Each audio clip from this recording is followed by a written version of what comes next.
Alice in Wonderland, Chapter 8. The Queen's Croquet Ground. A large rose tree stood near the entrance of the garden.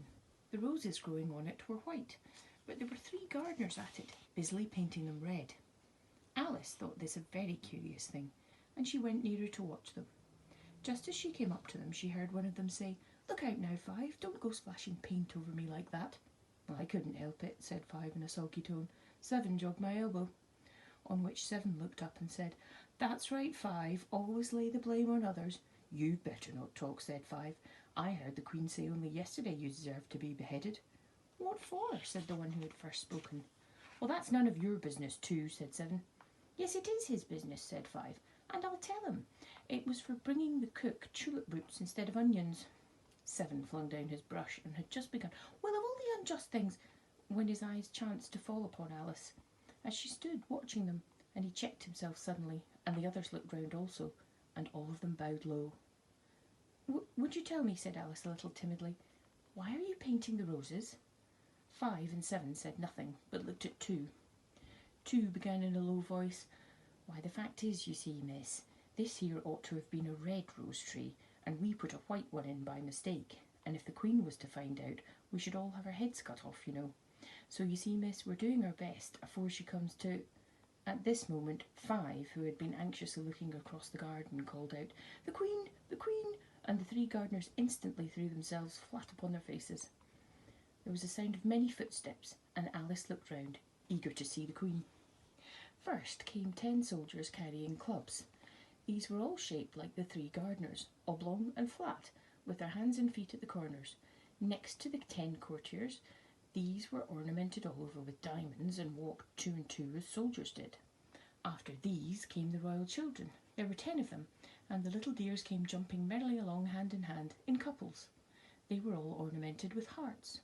Next came the guests, mostly kings and queens, and amongst them Alice recognised the White Rabbit. It was talking in a hurried, nervous manner, smiling at everything that was said, and went by without noticing her. Then followed the Knave of Hearts, carrying the king's crown on a crimson velvet cushion, and last of all in this grand procession came the king and the Queen of Hearts. Alice was rather doubtful whether she ought to lie down on her face like the 3 gardeners, but she could not remember ever having heard of such a rule at processions, and besides, what would be the use of a procession, she thought, if people had to lie down upon their faces so they couldn't see it? So she stood still where she was and waited. When the procession came opposite to Alice, they all stopped and looked at her, and the Queen said severely, "Who is this?" She said it to the Knave of Hearts, who only bowed and smiled in reply.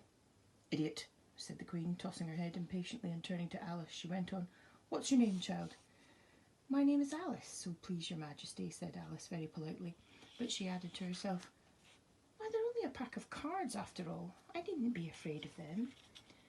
"And who are these?" said the Queen, pointing to the 3 gardeners who were lying all round the rose tree, for you see they were lying on their faces, and the pattern on their backs was the same as the rest of the pack, so she could not tell whether they were gardeners or soldiers or courtiers or 3 of her own children. "How should I know?" said Alice, surprised at her own courage. "It's no business of mine." The Queen turned crimson with fury, and after glaring at her for a moment like a wild beast, she screamed, "Off with her head, off!" "Nonsense," said Alice very loudly and decidedly, and the Queen was silent. The King laid his hand upon her arm and timidly said, "Consider, my dear, she is only a child." The Queen turned angrily away from him and said to the Knave, "Turn them over." The Knave did so, very carefully, with 1 foot.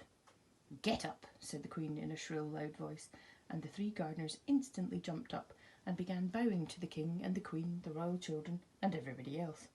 "Leave off that," screamed the Queen. "You make me giddy." And then, turning to the rose tree, she went on, "What have you been doing here?" "May it please your Majesty," said 2 in a very humble tone, going down on one knee as he spoke. "We were trying—" "I see," said the Queen, who had meanwhile been examining the roses. "Off with their heads." And the procession moved on, 3 of the soldiers remaining behind to execute the unfortunate gardeners, who ran to Alice for protection. "You shan't be beheaded," said Alice, and she put them into a large flower pot that stood near. The 3 soldiers wandered about for a minute or 2, looking for them, and then quietly marched off after the others. "Are their heads off?" shouted the Queen. Their heads are gone, if it please your majesty, the soldiers shouted in reply. That's right, shouted the Queen. Can you play croquet? The soldiers were silent and looked at Alice, as the question was evidently meant for her. Yes, shouted Alice. Come on then, roared the Queen, and Alice joined the procession, wondering very much what would happen next. It's a very fine day, said a timid voice at her side. She was walking by the White Rabbit, who was peeping anxiously into her face. Very, said Alice. Where's the Duchess? Hush, hush, said the Rabbit in a low, hurried tone. He looked anxiously over his shoulder as he spoke, and then raised himself upon tiptoe, put his mouth close to her ear and whispered, She's under sentence of execution. What for? Said Alice. Did you say what a pity? The Rabbit asked. No, I didn't, said Alice. I don't think it's at all a pity. I said, what for?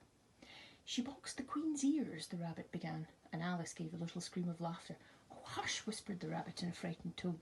The Queen will hear you. You see, she came rather late, and the Queen said, Get into your places, shouted the Queen in a voice of thunder, and people began running about in all directions, tumbling up against each other. However, they settled down in a minute or two and the game began. Alice thought she had never seen such a curious croquet ground in all her life. It was all ridges and furrows, and the balls were live hedgehogs, the mallets were live flamingos, and the soldiers had